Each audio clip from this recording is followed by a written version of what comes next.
You re-driving home from a friend's house when suddenly you slam on the brakes to avoid hitting a child that runs out into the street? Adrenaline pumps through your body, heart pounding, hands shaking. You narrowly avoid hitting the kid, and in that moment, you know this is going to be a story you tell for years to come. But how does the brain take that jumble of emotions, sensory input and thoughts, and turn it into a memory that can last a lifetime? And why do some memories stick around while others seem to fade away?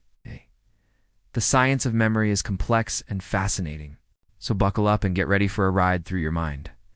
Your brain has the ability to store an almost infinite number of memories, but first it needs to go through a process called memory consolidation. This is where short-term memories are transferred into long-term ones. It's like taking a messy draft and turning it into a polished final paper.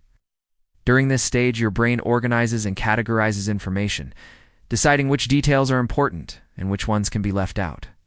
When you have a really strong emotion, like the fear you felt while almost hitting that child, your brain releases chemicals that help you remember the experience vividly. Chemicals such as norepinephrine, serotonin, and dopamine play a role in forming emotional memories. Norepinephrine heightens your awareness and helps you focus on what's happening around you. Serotonin and dopamine are associated with reward and pleasure. They motivate you to seek out similar experiences in the future and help you relive the memory in a positive light. However, not all memories are created equal. Some slip through the cracks and are never stored properly, leaving you with only a vague sense that something happened.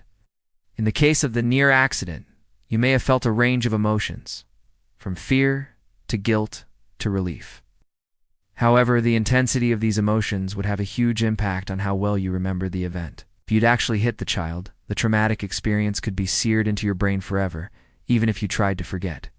On the other hand, if the event was less emotionally charged, you might only remember the general situation, perhaps realizing you'd had a close call without remembering many specifics.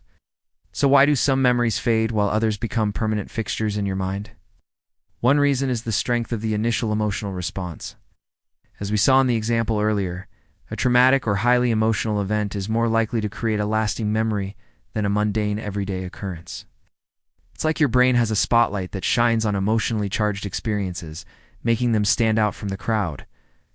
However, this doesn't mean that all strong emotions lead to memorable experiences.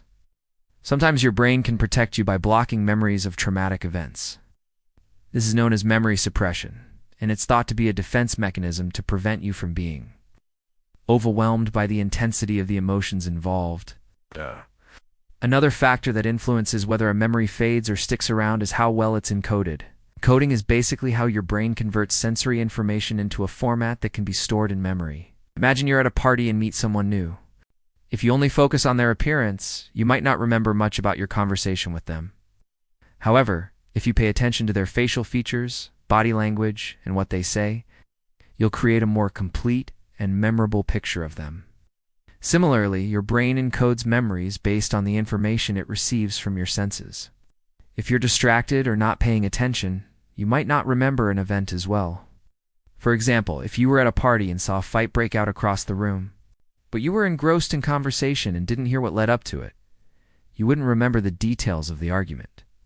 Your brain would simply encode the memory as seeing a fight, but it wouldn't capture any context or background information. The strength of the memory trace also plays a role in whether it fades or persists. A memory trace is essentially the physical representation of a memory in the brain. It's like a path through a forest. The more you use the path, the more worn it becomes.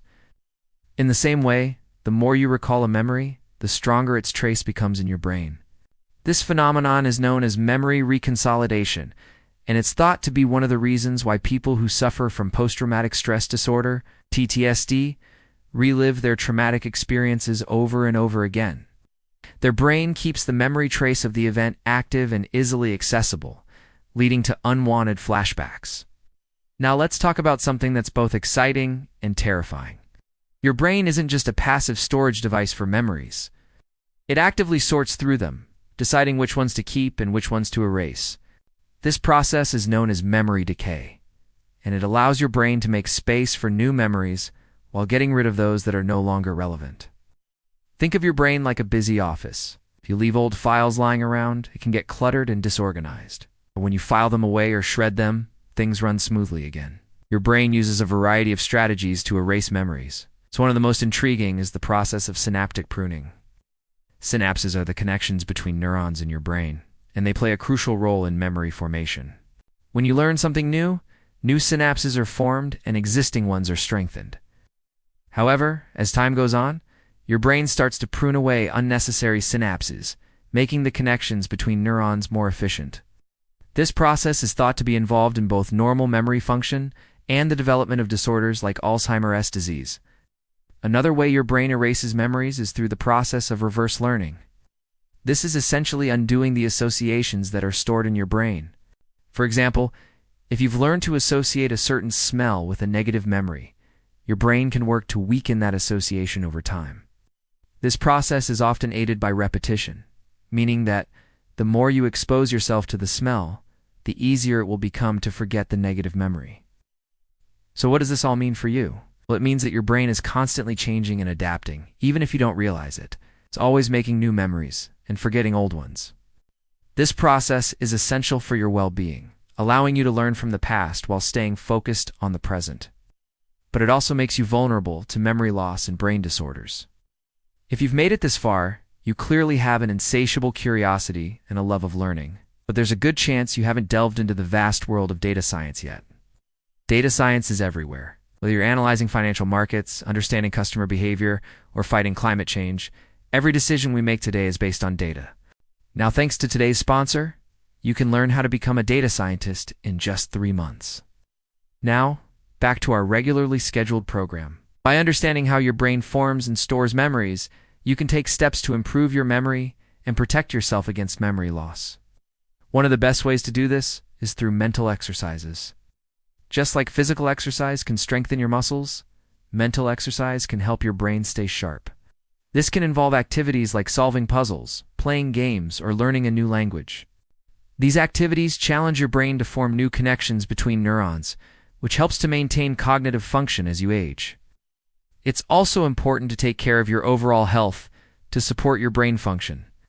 Eating a healthy diet, getting regular exercise, and getting enough sleep can all have a positive impact on your memory. And if you notice that you're having trouble remembering things, don't hesitate to reach out to a healthcare professional. There could be an underlying medical condition contributing to your memory problems, and early intervention can be key in managing these issues. We've come full circle from the opening scenario. Do you remember the story of the near accident? That moment when your brain turned a jumble of emotions, sensory input, and thoughts into a memory that can last a lifetime? The key takeaway here is that not all memories are created equal. Some slip through the cracks and are never stored properly, leaving you with only a vague sense that something happened. Others, especially those with strong emotions attached, are seared into your brain forever. Your brain is a dynamic and ever-changing organ that's constantly making new memories and forgetting old ones. Through understanding how memories are formed and stored, you can take steps to improve your memory and protect yourself against memory loss. As we continue to explore the complexities of the human brain, we'll uncover more insights into how memories work. Who knows? Maybe one day we'll be able to control the process, choosing which memories to keep and which ones to erase. Until then, we can appreciate the incredible power of our minds and the fascinating journey of how memories fade. But some are burned into your brain forever. If you found this video interesting, please share it with your friends. And if you want to learn more about the human brain, check out our other videos. Thanks for watching.